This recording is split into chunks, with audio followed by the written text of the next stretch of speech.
जी अस्सलाम वालेकुम कैफेट। आज के लेक्चर का आगाज़ करते हैं।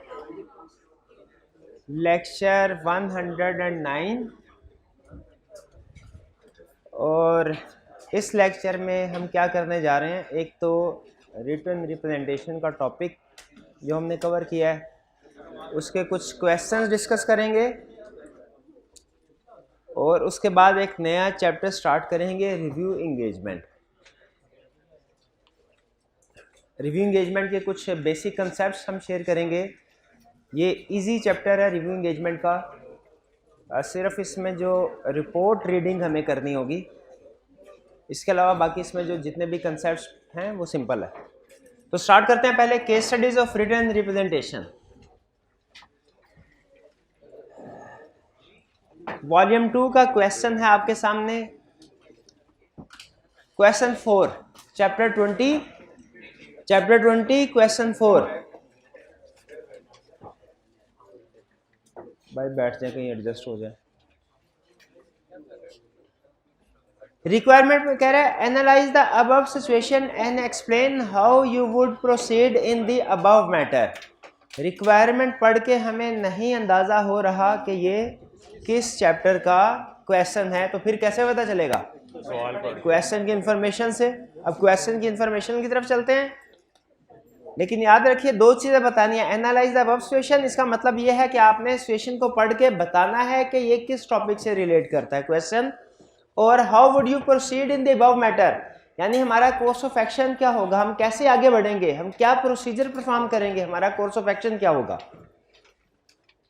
कह रहा है you are the audit partner of XYZ and company chartered accountants, the following matter is under your consideration. Matter कौन सा है? Mansoor limited has entered into significant related party transactions during the year which are approved by board of directors and appropriately disclosed.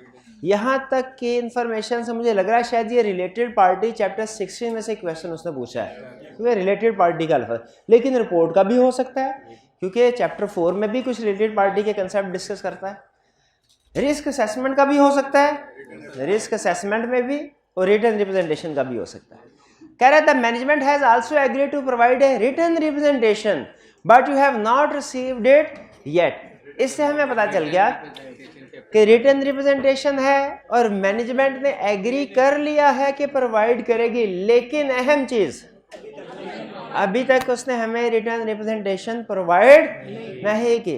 तो मेरे ख्याल है agree कर लिया तो कोई बात नहीं, बाद में रिटन रिप्रेजेंटेशन आती रहेगी। रिपोर्ट साइन कर देनी चाहिए, नहीं करनी चाहिए। ठीक है, हम इवेल्युएट एनालाइज करेंगे अबव सिचुएशन को। क्या इसमें इशू है? इशू ये है कि जब तक हमारे पास रिटन रिप्रेजेंटेशन नहीं पहुंच जाएगी तब तक हमने रिपोर्ट साइन नहीं करनी। पहले लाइन में हम यह बता देंगे कि रिटन रिप्रेजेंटेशन रिक्वायर्ड है, रिक्वायर्ड एविडेंस है, इसके बगैर हम रिपोर्ट साइन नहीं कर सकते। यह हमने उसे सिचुएशन का एनालिसिस करके बता दिया कि क्वेश्चन रिटन रिप्रेजेंटेशन पे बेस कर रहा है और जब तक रिटन रिप्रेजेंटेशन नहीं हमें मिलती रिपोर्ट साइन नहीं करनी। अब इससे आगे चूंकि नंबर 3 नंबर है तो भी यह मैटर कम है, तो हमें मजीद इसको फर्दर डिस्कस करना चाहिए। फर्दर डिस्कशन क्या कर सकते हैं आप? इम्प्लीकेशन और रिपोर्ट, कि अगर मैनेजमेंट हमें रिप्रेजेंटेशन प्रोवाइड नहीं करती, स्कोप लिमिटेशन होगी। अगर इफेक्ट मटेरियल है तो क्वालिफाइड ओपिनियन, परवेसिव है तो डिस्क्लेमर ऑफ ओपिनियन। ठीक है, और चूंकि ये स्कोप लिमिटेशन बाय मैनेजमेंट होगी, रिस्क पे और दूसरे फैक्टर्स, रिस्क हमारा इंक्रीज हो जाएगा, मैनेजमेंट इंटेग्रिटी डाउटफुल हो सकती है, एक्सट्रीम केसेस में विड्रॉ करेंगे if possible and practicable. Clear? ये कोई प्रॉब्लम तो नहीं? अच्छा, इसमें आपने कैसे अंदाजा लगाया कि इम्पैक्ट ऑन रिपोर्ट भी बताना है? स्पेसिफिकली तो उसने नहीं रिक्वायरमेंट में इंक्लूड किया हुआ, हाँ जी, मार्क्स देख के। और फिर वैसे भी how you would proceed in the above matter, ये ओपन रिक्वायरमेंट है उसकी कि आप इस सिचुएशन में क्या करेंगे। तो ये इस तरह की ओपन रिक्वायरमेंट में प्रोसीजर भी हमने बताने होते हैं और इम्प्लीकेशन ऑन रिपोर्ट भी। क्वेश्चन 4 में कोई इशू? क्वेश्चन 4 में कोई इशू? कोई इशू नहीं, चला है। क्वेश्चन 5,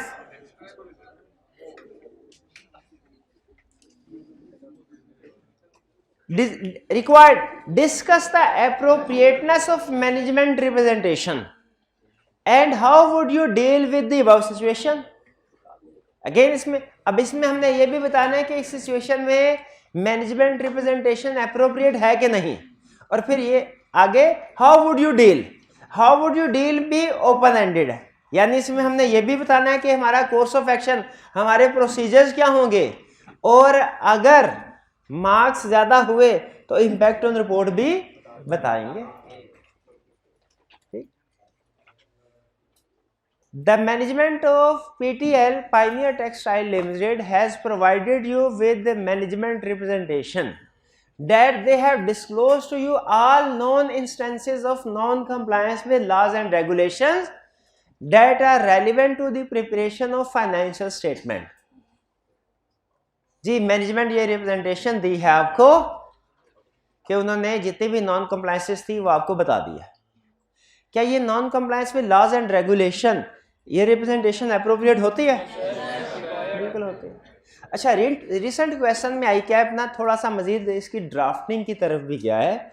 वो कहता है कि जब मैनेजमेंट रिप्रेजेंटेशन प्रोवाइड कर रही हो ना तो उसे इस तरह की वर्डिंग नहीं लिखनी चाहिए कि कोई non compliance with laws and regulation नहीं है, बल्कि उसे थोड़ी सी मुख्तात अल्फाज लिखने चाहिए कि हमें किसी non compliance with laws and regulation का नहीं पता, या to the best of our knowledge and belief there is no non compliance with laws and regulation, या we are not aware of any non compliance with laws and regulation.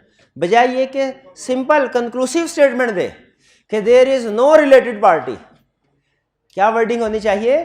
To the best of our knowledge and belief there is no related party transaction, या we are not aware of any related party relationship matter.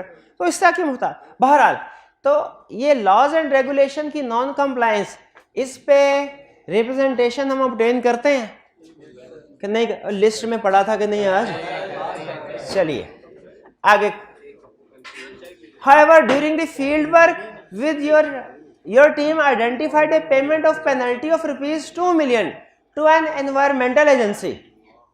PTL's management claims that the disclosure of the related non-compliance was inadvertently omitted. Discuss the appropriateness and how would you deal. सबसे पहले मुझे बताइए, क्या non compliance में representation appropriate है? Yes sir. बिल्कुल. तो हम लिखेंगे कि मैनेजमेंट रिप्रेजेंटेशन अप्रोप्रिएट बिकॉज क्यों? It is required by ISA to obtain representation on non compliance with laws and regulation. सिर्फ यस नो नहीं, जस्टिफिकेशन भी दे दी. अब इसमें फर्दर हमें क्या करना है बताइए? ये केस कौन सा बन रहा है? ये केस कौन सा बन रहा है? ये मॉडिफिकेशन वाला नहीं है. मॉडिफिकेशन वाला तब होता जब वो कहता we have provided you with all information except, जब मैनेजमेंट खुद से कह रही होती. ये मैनेजमेंट ने रिप्रेजेंटेशन प्रोवाइड कर दी है, लेकिन हमें अदर एविडेंस मिला है जो इस रिप्रेजेंटेशन के खिलाफ है, इनकंसिस्टेंट है. अब क्या करेंगे? रिस्क रिवाइज करेंगे. ये बेसिकली इनकंसिस्टेंसी ऑफ एविडेंस का केस है. क्या ये scope limitation impact on report आएगा? इंपैक्ट ऑन रिपोर्ट नहीं है, क्योंकि एविडेंस तो मिल गया हमें इनकंसिस्टेंट है. तो हम इसमें रिस्क, आज जो केसेस पढ़े थे ये कौन सा वाला केसेस है? थर्ड वाला. देखिए कोई प्रॉब्लम है इसमें? क्लियर? कोई इशू तो नहीं? कोई चीज पूछनी तो नहीं? आगे चलें. क्वेश्चन 6 रिक्वायर्ड में कह रहा है explain whether or not each of the above would be referred to in the letter of representation for the year ended 30 June 2006. यानी बताना है कि ये ऊपर ABC 3 मैटर्स हैं, क्या रिप्रेजेंटेशन में इंक्लूड होंगे कि नहीं. अच्छा, हम कैसे फैसला करते हैं कोई मैटर रिप्रेजेंटेशन में इंक्लूड होना?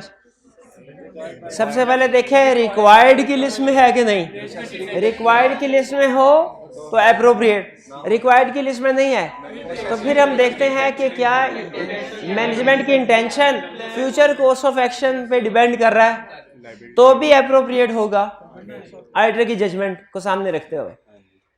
ठीक है, अगर इनके अलावा है उस सूरत में अप्रोप्रिएट यानी रिक्वायर्ड भी नहीं, और कोई ऐसा ट्रांजैक्शन है जो कि मैनेजमेंट की इंटेंशन पे भी बेस नहीं कर रहा, उस सूरत में रिप्रेजेंटेशन अप्रोप्रिएट नहीं है। और मिस स्टेटमेंट और स्कोप लिमिटेशन के केस में भी रिप्रेजेंटेशन अप्रोप्रिएट नहीं है, मटेरियल मिस स्टेटमेंट के केस में। वरना आपको पता है कि रिप्रेजेंटेशन हम इमटेरियल मिस स्टेटमेंट के केस में लेते होते हैं, क्या कि effect of aggregate immaterial miss statement is not material. Management से रिप्रेजेंटेशन लेते हैं ना। आगे चलते हैं। The following points have arisen during the audit for the year ended 30 June 2006 of combo, a nationwide dealer in the used cars. During the year, 5 of Compo's properties were revalued by an independent surveyor.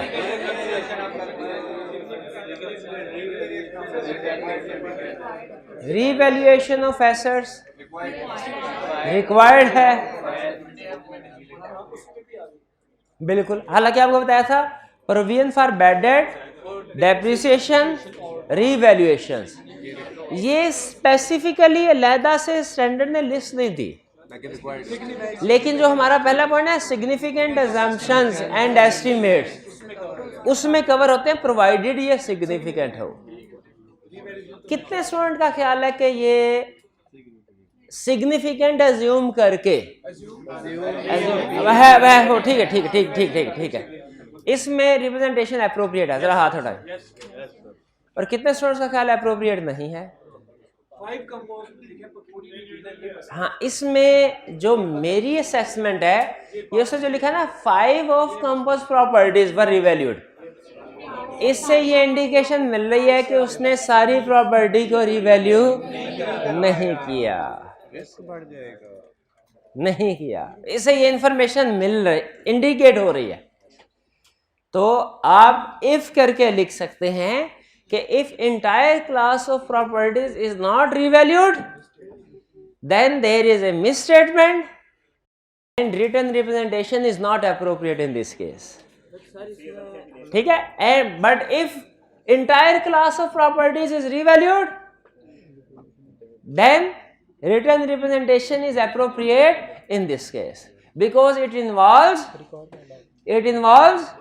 significant judgments। भाई clear है कि नहीं?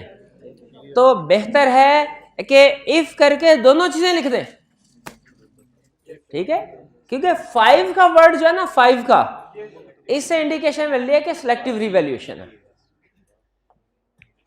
Clear भाई? इस पे कोई comment? Solution में शायद वो कोई इसने सिर्फ यहाँ यस या नो कोई एक पॉइंट ऑफ व्यू लिया होगा सिर्फ। हाँ, नो, कि 5 का मतलब सिलेक्टिव रिवैल्यू। तो इसमें बेहतर है कि आप अगर इंटायर क्लास है तब रिप्रेजेंटेशन अप्रोप्रिएट है, अगर सिलेक्टिव रिवैल्यूएशन है तो मिस स्टेटमेंट होगी, रिप्रेजेंटेशन अप्रोप्रिएट नहीं। एग्रीड? आगे चलते हैं। B, one property was sold during the year to the marketing director। अगर सिर्फ यहां तक होता ना, यहां तक, तो सेल के ऊपर कोई रिप्रेजेंटेशन अप्रोप्रिएट नहीं लेते, लेकिन आगे जो कह रहा है मार्केटिंग डायरेक्टर रिलेटेड पार्टी को इंडिकेट कर, representation is appropriate because ISA is required to obtain representation on related party। आपके सोल्यूशन में रिलेटेड पार्टी का लफ्ज आना चाहिए। आगे चलते हैं। सी पे, the directors have refused to make provision against a bad date.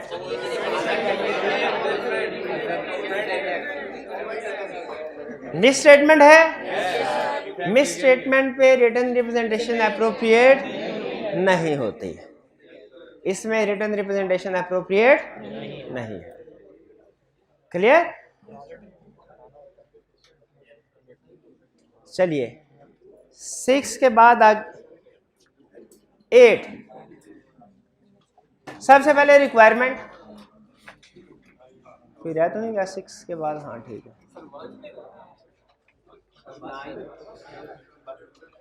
Respond to audit partner's comments.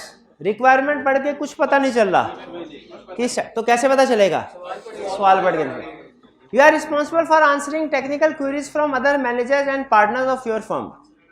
An audit partner left the following note on your desk this morning. I am about to draft the audit report for my client Sycamore Company. I am going on holiday tomorrow and want to have the audit report signed and dated before I leave. कह रहा है कल से पहले मुझे audit report sign करनी है, date include करनी है। The only thing outstanding is the written representation from management. Client सिर्फ एक चीज रह गई है, वो क्या है? क्या रिटन रिप्रेजेंटेशन ऑब्टेन किए बगैर रिपोर्ट साइन कीजिए। अच्छा आगे क्या कह रहा है? I have verbally confirm the contents with the finance director who agreed to send the representation to the audit manager within the next few days. चाहे वर्बली कंफर्म कर भी उसका नाम में लिखा हुआ है रिटन रिप्रेजेंटेशन, तो जब तक रिटन फॉर्म में हमें नहीं मिलेगी रिटन रिप्रेजेंटेशन, हमने तब तक रिपोर्ट साइन नहीं करनी। पार्टनर रिपोर्ट साइन करके नहीं जा सकता। कैसा हो सकता है पहले रिपोर्ट साइन कर दे बाद में रिटन रिप्रेजेंटेशन आती रहे? नहीं हो सकता, आपका एविडेंस पूरा नहीं होगा। I presume this is acceptable. क्या ये एक्सेप्टेबल है? बिल्कुल भी नहीं। ISA रिक्वायर करते हैं to obtain representation before on और before signing off audit report but not after. उसमें उसने केस स्टडी बनाई है। क्लियर? कोई मुश्किल तो नहीं थी केस स्टडी? चलिए हाँ 3 नंबर के लिए काफी है इतनी डिस्कशन। अब क्या करना है? चाय मेरी नहीं है आपको यार? हाँ पिछले साल तुमने समोसा भी शोर मचाया था। ये क्या तुम्हारी दुश्मनी है उसके साथ तुम्हारी?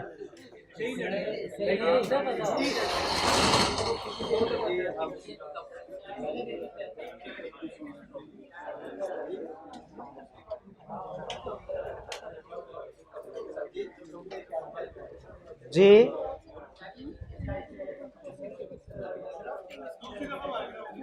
भाई एक मिनट हैरी उनका क्वेश्चन सुन ले दीजिए।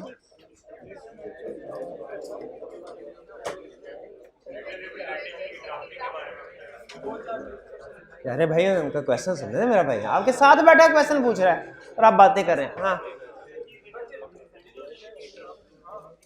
रिटन रिप्रेजेंटेशन की ड्राफ्टिंग कैसे होगी रिटन रिप्रेजेंटेशन की? हाँ नहीं, वो सिर्फ आपसे ड्राफ्टिंग करवाएगा नहीं बल्कि ड्राफ्टिंग आपके सामने रखे उसमें से एरर्स आइडेंटिफाई करवाने को कह सकता है।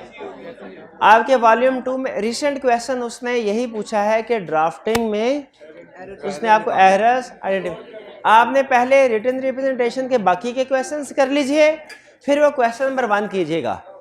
ठीक है? अगर वो क्वेश्चन आपको समझ में नहीं आता बता दीजिएगा, फिर हम क्लास में इसको डिस्कस कर लेंगे।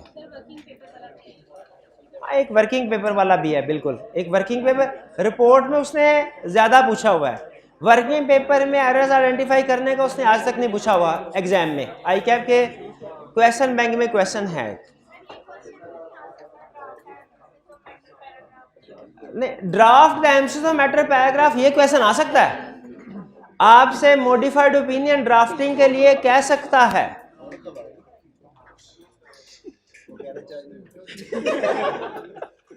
मर्जी है भैया।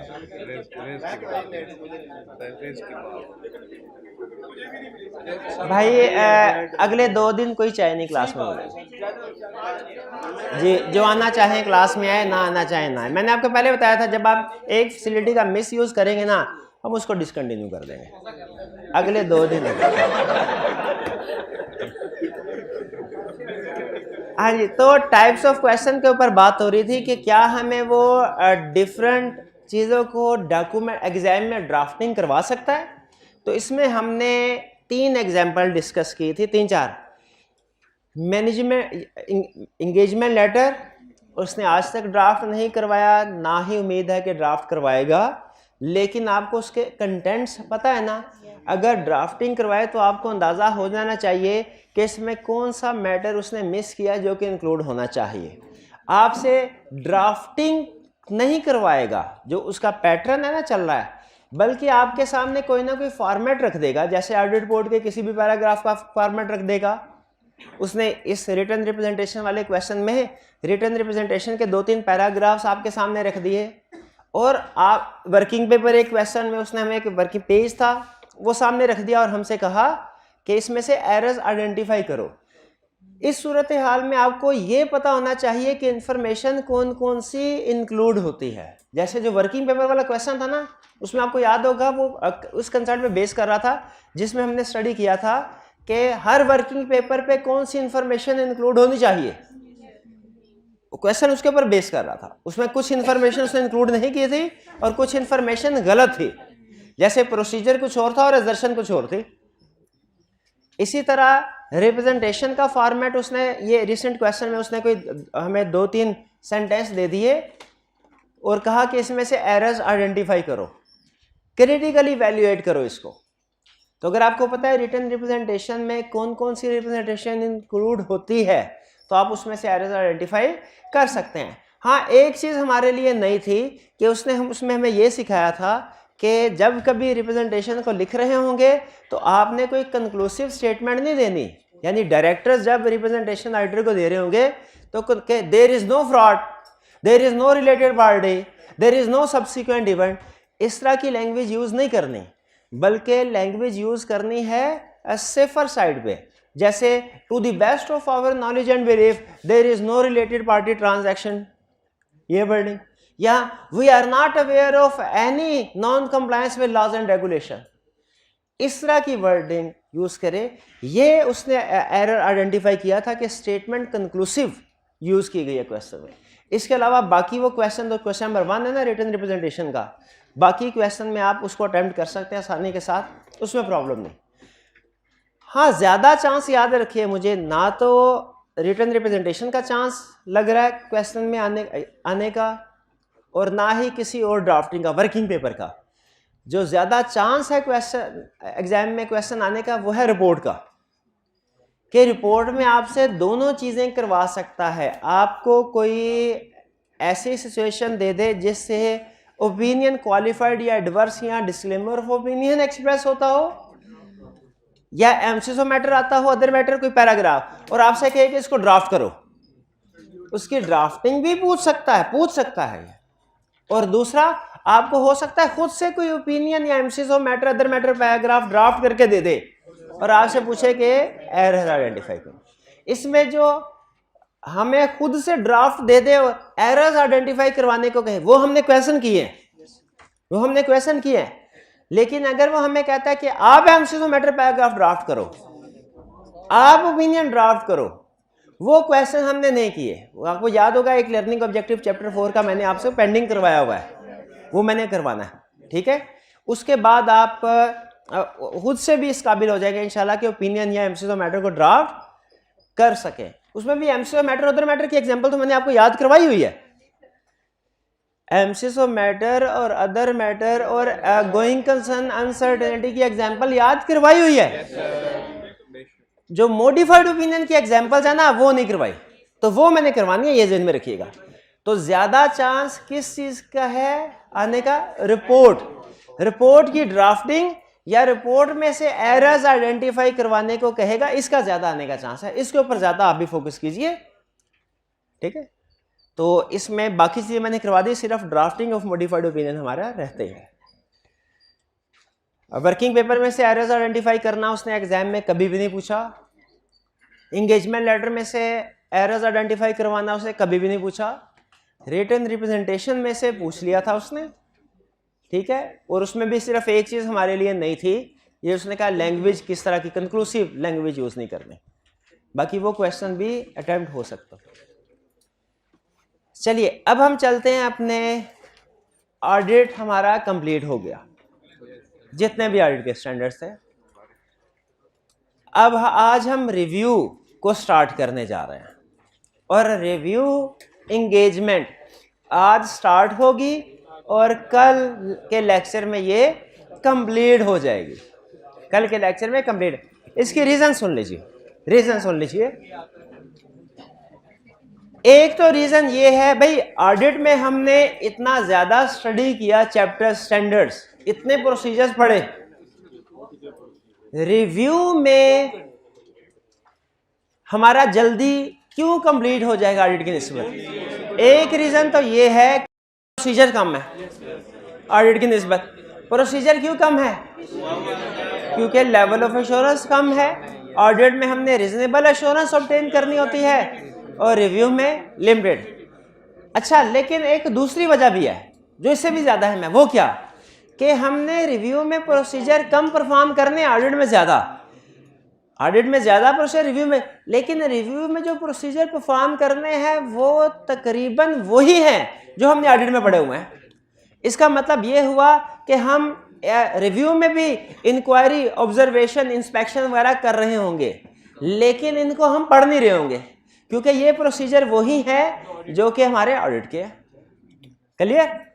तो अब स्टार्ट करते हैं। सबसे पहले हम सर्विसेज या इंगेजमेंट्स बाय सीए फर्म के जो भाई हम बस कर दे, मेरे को लेक्चर चलाने दे यार, वो पहले ही तैयार बैठे होते हैं उधर से। सर्विसेज इंगेजमेंट्स के एक chartered accountant firm, CA firm, कौन कौन सी सर्विसेज या एंगेजमेंट परफॉर्म कर सकती है? कंसेप्ट क्या है? सीए फर्म कौन कौन सी सर्विसेज या एंगेजमेंट परफॉर्म कर सकती है? तो दो बड़ी सर्विस, दो टाइप्स में क्लासिफाई करते हैं, एश्योरेंस सर्विसेज और नॉन एश्योरेंस सर्विसेज। लेकिन नॉन एश्योरेंस सर्विसेज को भी दो हिस्सों में क्लासिफाई करते हैं, एक रिलेटेड सर्विसेज और एक अदर सर्विसेज। रिलेटेड सर्विसेज ऐसी सर्विसेज को कहते हैं जो नॉन एश्योरेंस लेकिन ऑडिट और रिव्यू से मिलती जुलती हैं, है नॉन एश्योरेंस लेकिन ऑडिट और रिव्यू से मिलती जुलती हैं।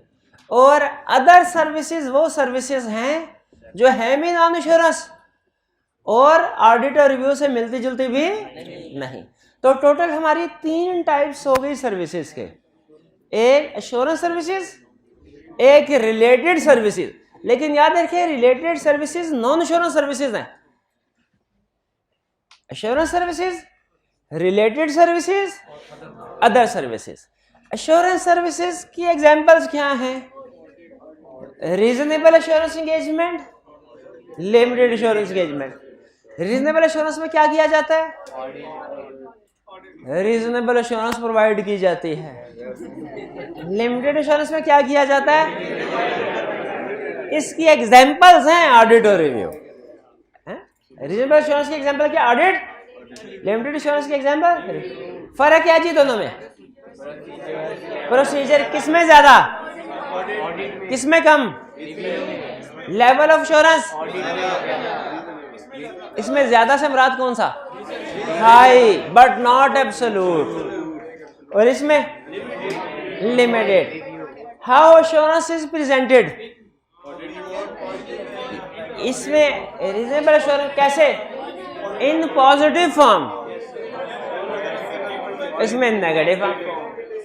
इन शॉर्ट अगर हमसे वो दोनों को डिफरेंशिएट करने को कहे, आपको कुछ भी ना आता हो, आप दोनों की डेफिनेशन लिख दे। डेफिनेशन एग्जांपल देखें, सारे कंसेप्ट वहीं से निकले हैं। ये कोई इसमें कोई नई चीज नहीं आपने सीखी, सारी चीजें जो हमने अभी डिस्कस की हैं वो रीजनेबल एश्योरेंस और लिमिटेड एश्योरेंस की डेफिनेशन में थी। रिलेटेड सर्विसेज क्या है? रिलेटेड सर्विसेज, रिलेटेड सर्विसेज की दो एग्जांपल्स हैं, एग्रीड अपॉन प्रोसीजर्स और कंपाइलेशन। कंपाइलेशन का मतलब है फाइनेंशियल स्टेटमेंट्स या उसका कोई हिस्सा, पार्ट प्रिपेयर करना, इसे कहते हैं कंपाइलेशन। आपको याद होगा कोड ऑफ एथिक्स में हमने स्टडी किया था book keeping and counting services, ठीक, वो है कंपाइलेशन। इसको यहाँ पे कोड ऑफ एथिक्स उसने उसका नाम क्या रखा है? Book keeping and counting services. Auditing standard ने इसका नाम क्या रखा है? कंपाइलेशन। क्या ऑडिटर कंपाइलेशन सर्विसेज प्रोवाइड कर सकता है? अपने क्लाइंट की फाइनेंशियल स्टेटमेंट्स प्रिपेयर कर सकता है? कोड ऑफ एथिक्स ने क्या पढ़ा था याद है? कर सकता है कि नहीं कर सकता? हमने पढ़ा था लिस्टेड क्लाइंट है तो नहीं कर सकता, अनलिस्टेड है तो कर सकता है। लेकिन सेल्फ रिव्यू थ्रेट अराइज होता है, इस वजह से कुछ सेफगार्ड अप्लाई करना है। सेफगार्ड याद है आपको? टीम सेपरेट होनी चाहिए, ठीक है, टीम का हिस्सा, बिल्कुल ठीक है। कब, और एग्रीड अपॉन प्रोसीजर क्या है? देखिए एग्रीड अपॉन प्रोसीजर बिल्कुल ऑडिट की तरह ही है। एग्रीड अपॉन प्रोसीजर की असाइनमेंट, इसमें जो प्रोसीजर परफॉर्म किए जाते हैं वो ऑडिट नेचर के ही किए जाते हैं। फर्क सिर्फ क्या है कि इसमें आईएसएस के मुताबिक नहीं, बल्कि क्लाइंट की या किसी रेगुलेटर की मर्जी के मुताबिक किए जाते हैं। जैसे क्लाइंट ये कहे कि आपने ऑडिट प्रोसीजर ही परफॉर्म करने हैं, लेकिन सारी फाइनेंशियल स्टेटमेंट पे नहीं, किसी एक कंपोनेंट पे, और उस कंपोनेंट की भी सारी एजर्शन नहीं, कोई एक या दो एजर्शंस पे। तो अब देखें प्रोसीजर ऑडिट वाले परफॉर्म हो रहे हैं, लेकिन चूंकि क्लाइंट के कहने के मुताबिक परफॉर्म हो रहे हैं, या बाज़ औक़ात कोई रेगुलेटर कह देता है क्लाइंट को कि आपने इस एरिया में ये प्रोसीजर परफॉर्म करवाएं सीए फर्म से और फिर हमें रिपोर्ट सबमिट करवाएं, तो उसको क्या कहते हैं हम? Agreed upon procedure. जैसे स्टेट बैंक ऑफ पाकिस्तान ने किसी कमर्शियल बैंक से कह दिया कि हमें लगता है आपने जो डिपॉजिट्स हमें रिपोर्ट करवाए हैं वो फिगर ठीक नहीं है, तो आपने जो हमें रिपोर्ट सबमिट करवाई है इसमें 100 मिलियन से ऊपर जितने भी डिपॉजिट्स हैं, डिपॉजिट होल्डर्स हैं, अपने ये किसी सीए फर्म से कहिए कि वो हमें रिपोर्ट दे कि आपके 100 मिलियन से ऊपर जितने भी डिपॉजिट्स हैं वो सारे ठीक हैं। बताइए क्या पूरी फाइनेंशियल स्टेटमेंट, अब इसमें प्रोसीजर ऑडिट के परफॉर्म होंगे, लेकिन क्या पूरी फाइनेंशियल स्टेटमेंट्स का ऑडिट हो रहा है? सिर्फ एक कंपोनेंट का। उस कंपोनेंट के अंदर भी सारी आइटम्स नहीं, सिर्फ सिलेक्टेड आइटम, और उनमें भी सारी एजर्शंस नहीं, सिलेक्टेड। यानी इसका मतलब यह प्रोसीजर वही हो, लेकिन क्लाइंट जैसे जैसे कहे वैसे वैसे ही प्रोसीजर परफॉर्म करें, तो वो फिर ऑडिट नहीं बल्कि कौन सी एंगेजमेंट बनती है? Agreed upon procedure. नाम से जाहिर है कि इसमें जो प्रोसीजर परफॉर्म किए जाते हैं वो क्लाइंट की मर्जी के मुताबिक किए जाए, या कोई रेगुलेटर भी बाजू का इन्वॉल्व होता है। वो ऑडिटर अपनी मर्जी से, वो ऑडिटर आईएसएस की रिक्वायरमेंट के मुताबिक परफॉर्म नहीं करता। ये बात समझ। अब चूंकि ऑडिटर आईएसएस के मुताबिक या अपनी मर्जी के मुताबिक प्रोसीजर परफॉर्म नहीं कर रहा, तो ऑडिटर क्या पूरी फाइनेंशियल स्टेटमेंट पे एश्योरेंस दे रहा होगा? ये इसीलिए एक नॉन एश्योरेंस एंगेजमेंट है। क्लियर? एक और एग्जांपल है, बाज़ औक़ात क्लाइंट को अगर खतरा हो कि उसके किसी डिपार्टमेंट में, परचेज डिपार्टमेंट में कोई फ्रॉड हो रहा है, तो वो ऑडिटर को कह सकता है कि भाईजान आप आइए, सारी नहीं सिर्फ परचेज के अकाउंट में, और परचेज के अकाउंट में एक एक परचेज नहीं, जो बड़ी बड़ी परचेज है, कोई एक अमाउंट एग्री कर ली जाती है, उससे ऊपर जितने भी परचेजेस हैं उनको वेरीफाई कीजिए और बताइए हमें कोई फ्रॉड है कि नहीं। तो ये भी एग्रीड अपॉन प्रोसीजर होगा। मेन कंसेप्ट याद रखिएगा, एग्रीड अपॉन प्रोसीजर में ऑडिटर अपनी मर्जी या आईएसएस के मुताबिक प्रोसीजर परफॉर्म नहीं करता, क्लाइंट के कहने के मुताबिक करता है। और चूंकि आईएसएस इन्वॉल्व नहीं है, इसीलिए ये नॉन एश्योरेंस एंगेजमेंट होगी। क्लियर? इन दोनों को रिलेटेड सर्विसेज क्यों कहते हैं? क्योंकि देखिए ये दोनों काम चार्टर्ड अकाउंटेंट के जो अपना मेन काम होते हैं ना, उसके ऑडिट रिव्यू, उससे मिलते जुलते हैं। ये है एज अकाउंटेंट, ये अकाउंटिंग नेचर का काम है कंपाइलेशन, और ये ऑडिट नेचर, ऑडिट नहीं है लेकिन ऑडिट नेचर का। क्लियर? और जो अदर नॉन एश्योरेंस सर्विसेज कौन सी हैं? टैक्स, कंसल्टेंसी वगैरह। बिल्कुल, कोड ऑफ एथिक्स में आपने बाकी जितनी भी सर्विसेज अगर बड़ी होंगी वो सारी की सारी अदर नॉन एश्योरेंस। क्लियर? तो बताइए अगर कंसेप्ट समझ आ गया, रीजनेबल एश्योरेंस किस में प्रोवाइड की जाती है? ऑडिट एंगेजमेंट में। और लिमिटेड एश्योरेंस और एग्रीड अपॉन प्रोसीजर में कौन सी एश्योरेंस है? ये नॉन एश्योरेंस एंगेजमेंट है। शाबाश। कोई क्वेश्चन पूछना चाहते हो इस टॉपिक में से पूछना? ऑडिटर की रिस्पॉन्सिबिलिटी नहीं, बिल्कुल, लेकिन यहाँ पे उसे एज ऑडिटर अपॉइंट भी नहीं किया गया, उसे तो एज एक्सपर्ट पर्सन अपॉइंट किया गया है। ऑडिट एंगेजमेंट में फ्रॉड जिम्मेदारी नहीं है, इसका मतलब फ्रॉड अलग एक्टिविटी है, अलग एंगेजमेंट होगी, उसका एग्रीमेंट ही अलग साइन होगा। और की क्वेश्चन?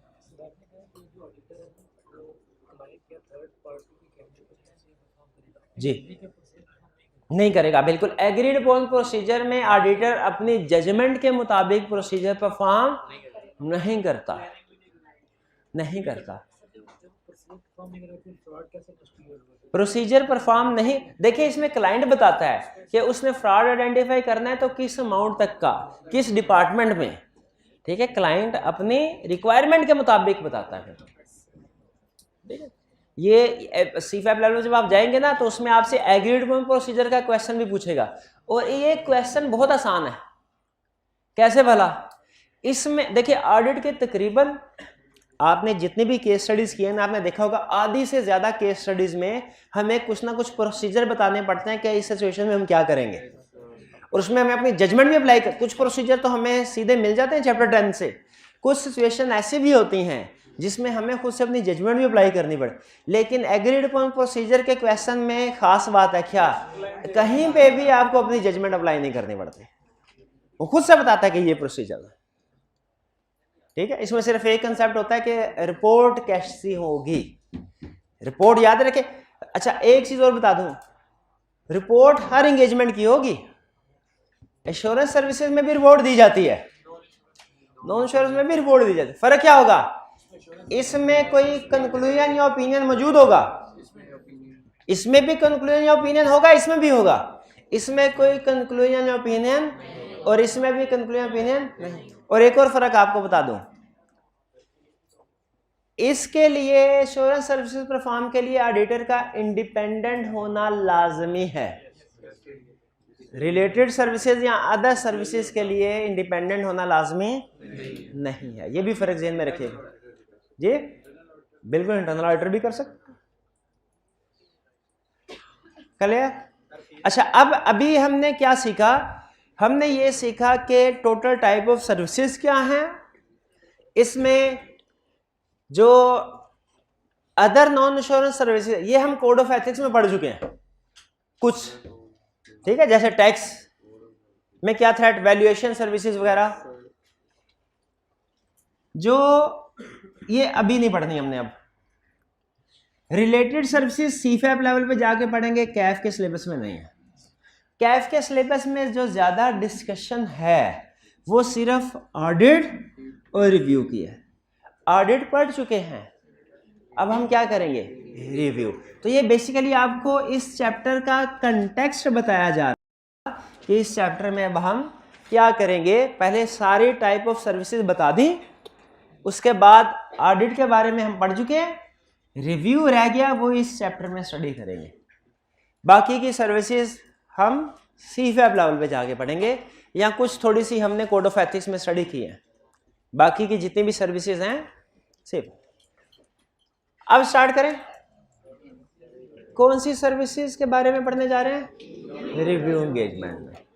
पहली चीज प्री कंडीशन, जिस तरह ऑडिट एक्सेप्ट करने से पहले कुछ प्री कंडीशंस थी, यानी हमने कुछ चीजों को देखा था, और याद है एक था प्रिलिमिनरी एंगेजमेंट एक्टिविटीज, वो तो एक्सेप्टेंस से भी पहले थी, ठीक है। फिर प्री कंडीशंस थी, प्री कंडीशन क्या थी याद है, applicable financial reporting framework acceptable और मैनेजमेंट एग्री करे प्रीमाइस पे।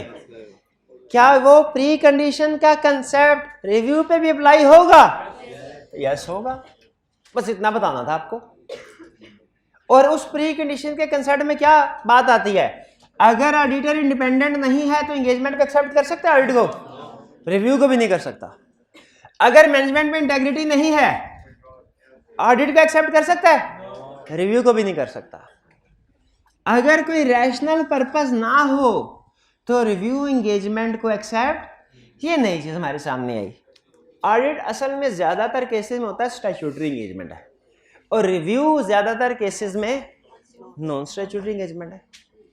स्टैट्यूटरी एंगेजमेंट की रीजन पूछे ना क्लाइंट से, क्लाइंट सिर्फ एक बात कहेगा कि क्यों करवा रहे हैं, लॉ रिक्वायर करता है। लेकिन रिव्यू एंगेजमेंट चूंकि अक्सर नॉन स्टैट्यूटरी एंगेजमेंट होती है, तो इसमें जब याद रखिए क्या क्लाइंट हमसे आके कहे सर रिव्यू कर दे फाइनेंशियल स्टेटमेंट्स का, फौरन मान जाना चाहिए कि रीजन पूछनी चाहिए। अगर कोई वैलिड रीजन है फिर एक्सेप्ट करेंगे एंगेजमेंट को, वैलिड रीजन नहीं है तो हमने एंगेजमेंट को एक्सेप्ट नहीं करना। तो ये पहला कंसेप्ट है प्री कंडीशन का। मेन कंसेप्ट वही है जो ऑडिट में पड़ा है। प्री कंडीशन मौजूद है, applicable financial reporting framework acceptable है, मैनेजमेंट प्रीमाइस पे एग्री करती है, इंडिपेंडेंस है, तो फिर आप एक्सेप्ट कर ले। प्री कंडीशन प्रेजेंट नहीं है, एक्सेप्ट नहीं करना। इंडिपेंडेंस नहीं है, एंगेजमेंट एक्सेप्ट नहीं करना। क्लियर? मैनेजमेंट की इंटेग्रिटी डाउटफुल है, एंगेजमेंट एक्सेप्ट नहीं करनी। यूं समझ लीजिए ये आपके एक तरह से acceptance and continuous procedure perform करवा रहा है यहाँ पे। क्लियर? देख लें कोई चीज नहीं तो नहीं है सिवाय ये रैशनल पर्पस के, और ये भी इस वजह से आया है क्योंकि ये रिक्वायर्ड बाय लॉ नहीं होता रहेगा। आगे चलता है टर्म्स ऑफ एंगेजमेंट। ऑडिट में टर्म्स ऑफ एंगेजमेंट एग्री करते हैं, रिव्यू में भी करेंगे, खत्म, बस ये कंसिडर लेकिन अभी नहीं, चलो नहीं। अब वन बाय वन हम इसमें देखते हैं। ऐसा तो नहीं कि कुछ जैसे यहां पे एक आधी चीज का फर्क आया था, कहीं टर्म्स ऑफ एंगेजमेंट में भी आए, और मुझे लगता है एक चीज में फर्क तो जरूर आएगा, जिसमें हम उसे बताते हैं कि type of expected form and content of opinion. यहाँ पे फॉर्म ऑफ ओपिनियन डिफरेंट होगा ना, वहां पे पॉजिटिव था, नेगेटिव। तो देखते हैं, कहता है जब आप रिव्यू के टर्म्स ऑफ एंगेजमेंट एग्री करेंगे ना क्लाइंट से, आपने objective and scope of engagement देखना है। क्या ये ऑडिट में भी देखा था, ये तो सेम हो गया। रिस्पॉन्सिबिलिटी ऑफ मैनेजमेंट ऑडिट में भी देखा था, सेम हो गया।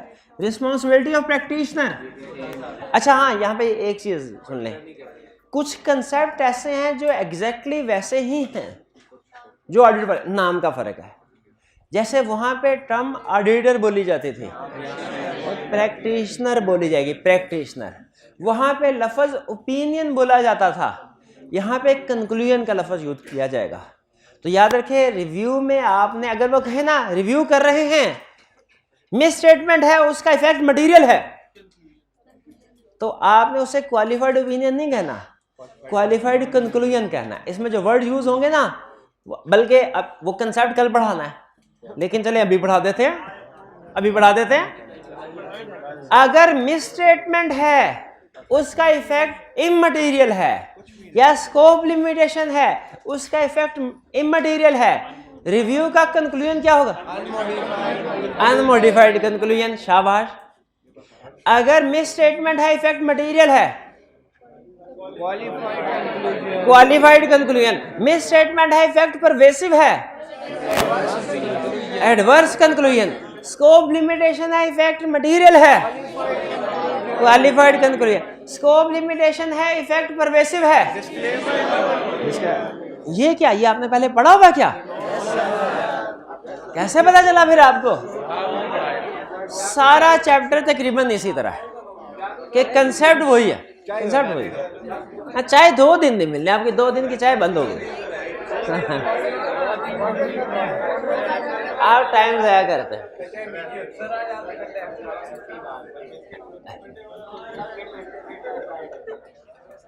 Applicable financial reporting framework.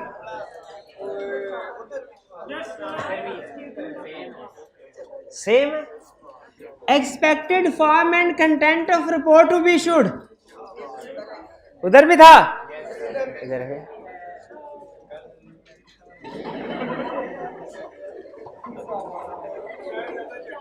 Statement that engagement is not an audit. Audit opinion will not be given.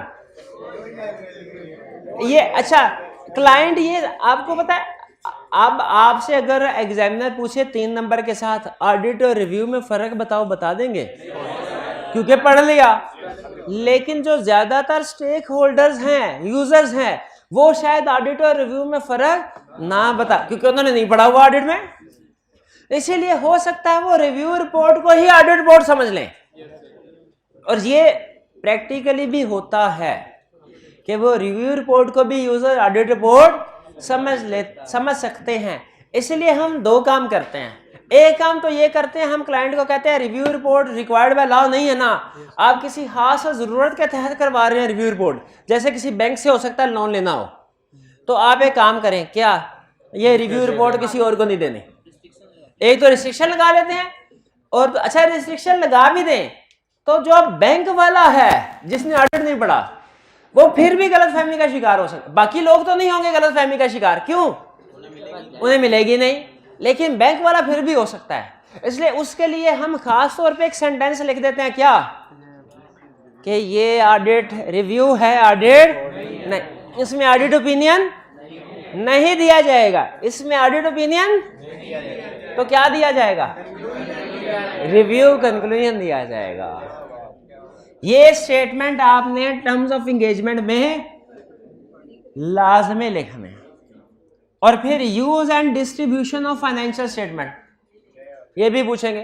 किस पर्पस तो पूछ रहे थे ना, वो यहां पे एंगेजमेंट लेटर में लिख भी देंगे कि किस पर्पस के लिए रिव्यू करवा रहे हैं, और साथ ही साथ ये भी कि ये फाइनेंशियल स्टेटमेंट जनरल पब्लिक को तो नहीं जाने। नहीं, अच्छा मुझे जरा बताइए, क्या ये स्टेटमेंट हमने टर्म्स ऑफ एंगेजमेंट में लिख दी?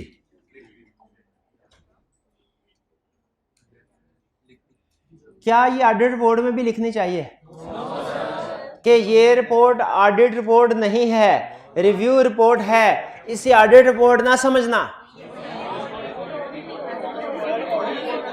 जी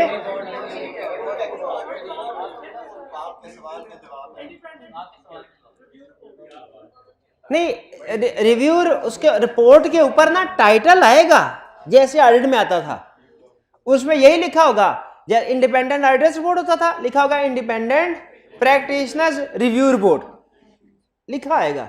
लेकिन क्या नीचे किसी पैराग्राफ में ये सेंटेंस आना चाहिए एहतियातन कि ये इंगेजमेंट ऑडिट इंगेजमेंट नहीं है, इसे ऑडिट इंगेजमेंट ना समझना, ये रिव्यू इंगेजमेंट है, इसमें ऑडिट ओपिनियन नहीं दिया जाएगा बल्कि लिमिटेड इंश्योरेंस वाला रिव्यू कंक्लूजन दिया जाएगा? कितने स्टूडेंट्स का ख्याल है कि नहीं लिखना चाहिए? कितनों का ख्याल है इस लाइन को लिखना चाहिए? चले नहीं देखें, मैं सिर्फ क्वेश्चन आपके जहन में मैंने बिठा दिया, आगे रिव्यू रिपोर्ट आएगी जब पढ़ेंगे तो देख लेंगे। अच्छा बताइए, इस इंफॉर्मेशन का हमारी रिव्यू रिपोर्ट पे कोई फर्क पड़ेगा क्या?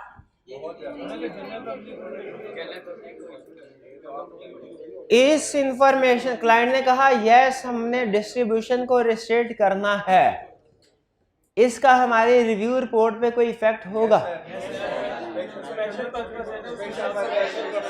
तो क्या करेंगे?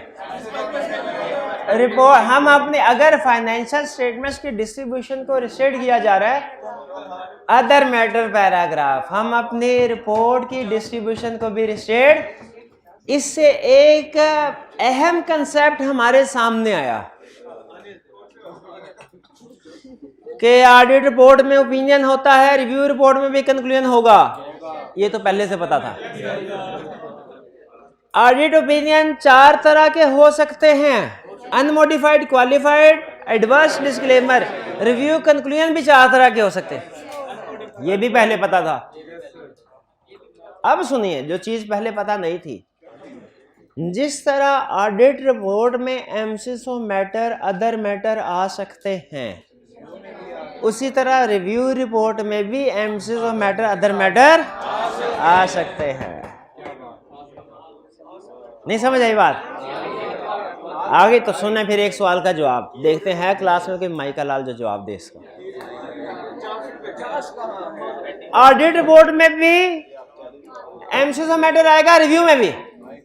सिचुएशन वही है, सिचुएशन वही है।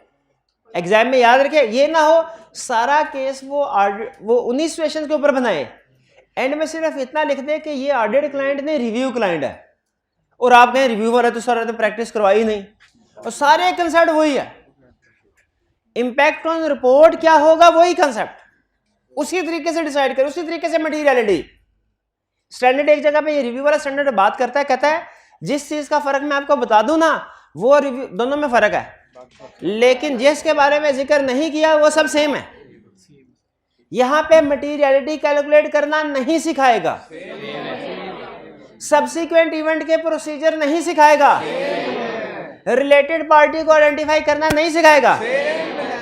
लेकिन अच्छा ये भी नहीं बताया कि रिलेटेड पार्टी अगर इंक्लूड नहीं की गई तो मिस स्टेटमेंट है।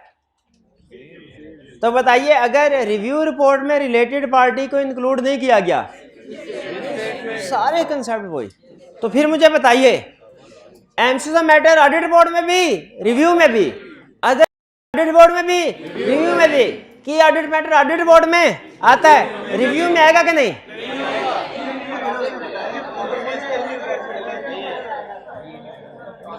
कितने स्टूडेंट्स का ख्याल आएगा? नहीं है, वो तो ऑडिट एंगेजमेंट थी। तो की ऑडिट मैटर है, कि रिव्यू मैटर नहीं है, वो सिर्फ ऑडिट एंगेजमेंट में आता है। हाँ एक चीज सुन लें जो आपके लिए ट्रिकी साबित होगी, जो सच में ट्रिकी साबित होगी। जो material uncertainty relating to going concern का पैरा है ना, सुन ले जरा, वो ऑडिट में आता है, रिव्यू रिपोर्ट में नहीं आता। इसकी रीजन सुन लें।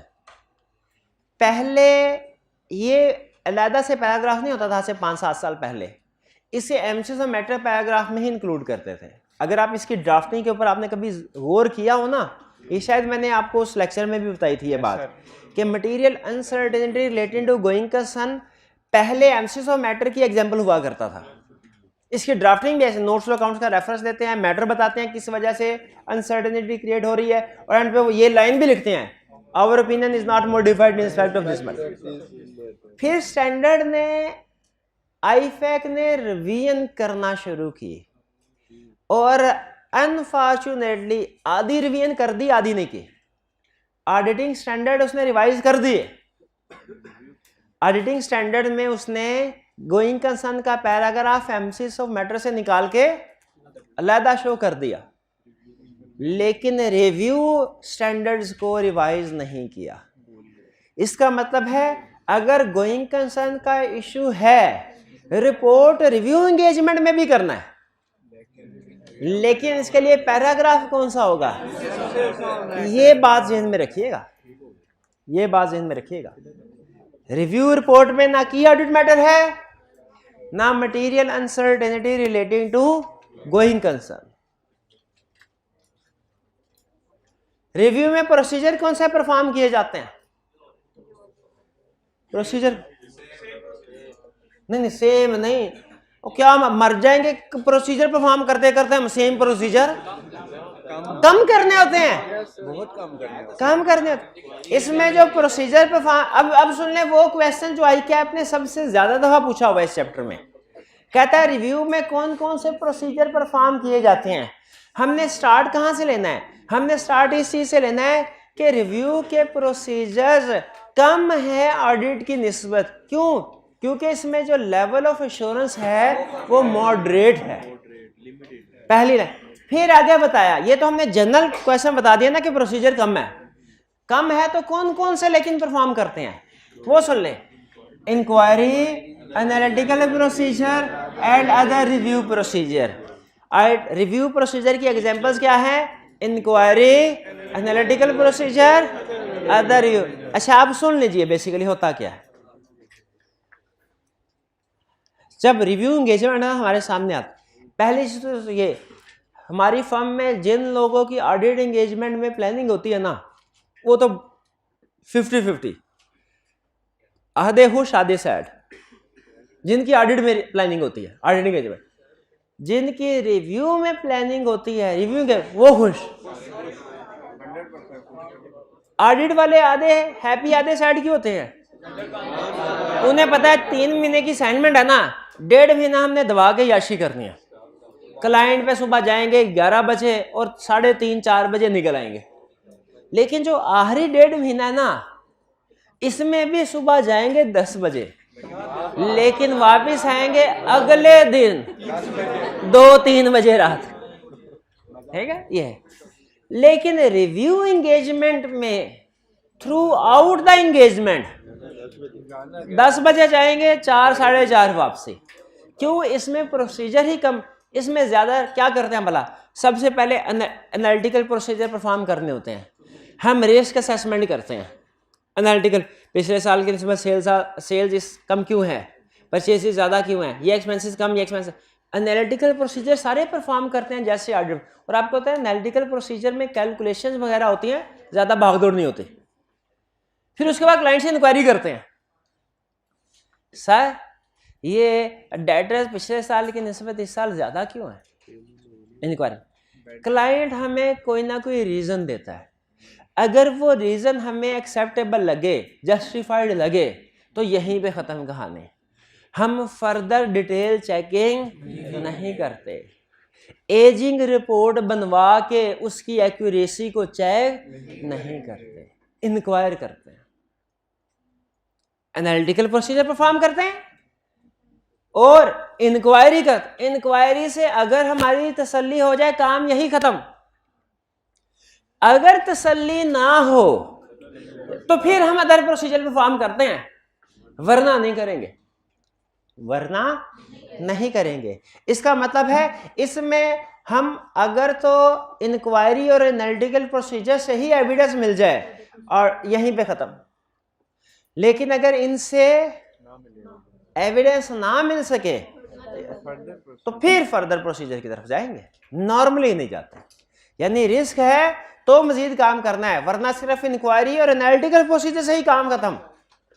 अब आप खुद इमेजिन कीजिए, एनालिटिकल प्रोसीजर भी टेबल पे बैठ के करने हैं, इंक्वायरी भी टेबल पे बैठ, भागदौड़ का काम ही नहीं होता। तो रिव्यू एंगेजमेंट में कौन कौन से प्रोसीजर परफॉर्म किए जाते हैं, इंक्वायरी, एनालिटिकल। अच्छा, अब लेकिन आपको एग्जांपल्स बता रहा है। इंक्वायरी कौन सी, क्लाइंट से पूछेंगे सर कोई सिग्निफिकेंट एनुअल कम्प्लेक्स ट्रांजैक्शन तो नहीं है, उससे रिलेटेड इंक्वायरी करेंगे।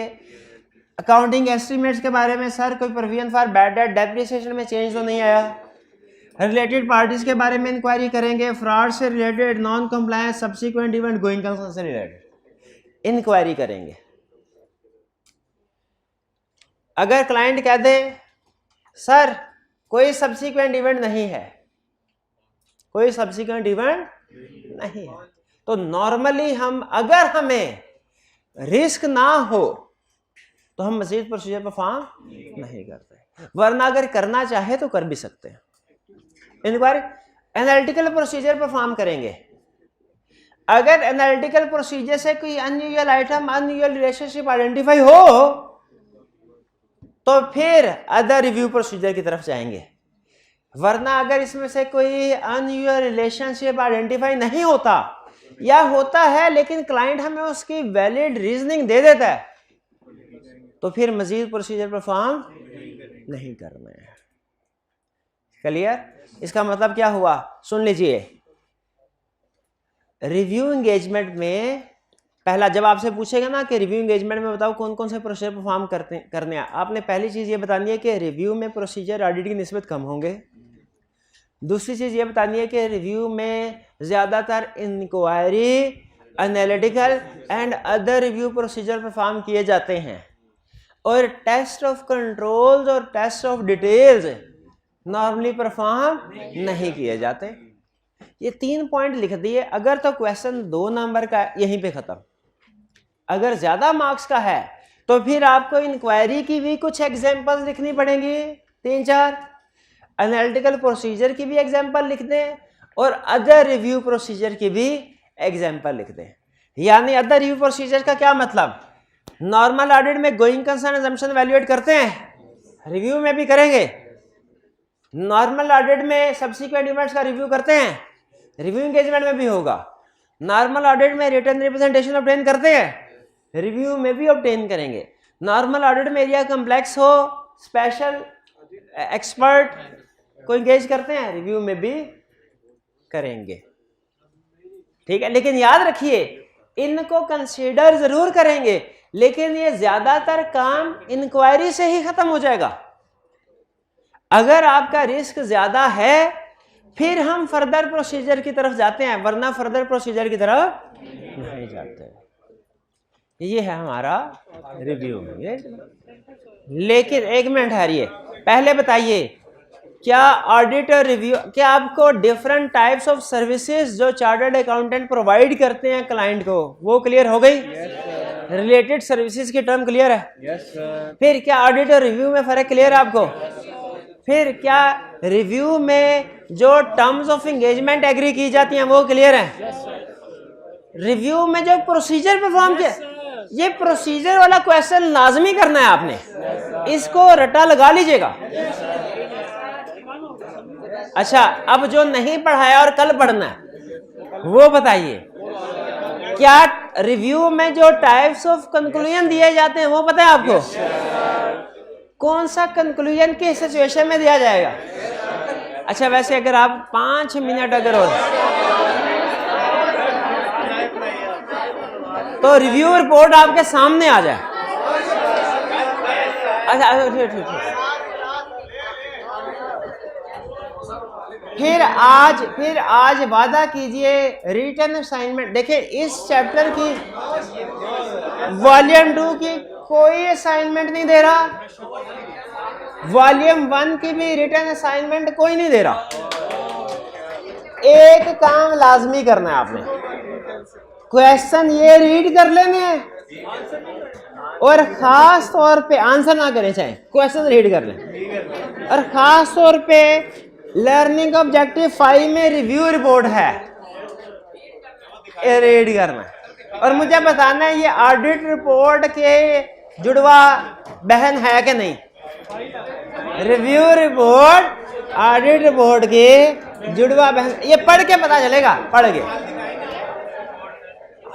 कल बिल्कुल पढ़ेंगे, कल दिखाएंगे भी, पढ़ेंगे भी आपको इसको। ठीक, चलिए आपने भी पढ़ के आना है। चलिए आज का लेक्चर यहाँ खत्म करते हैं। अल्लाह हाफिज।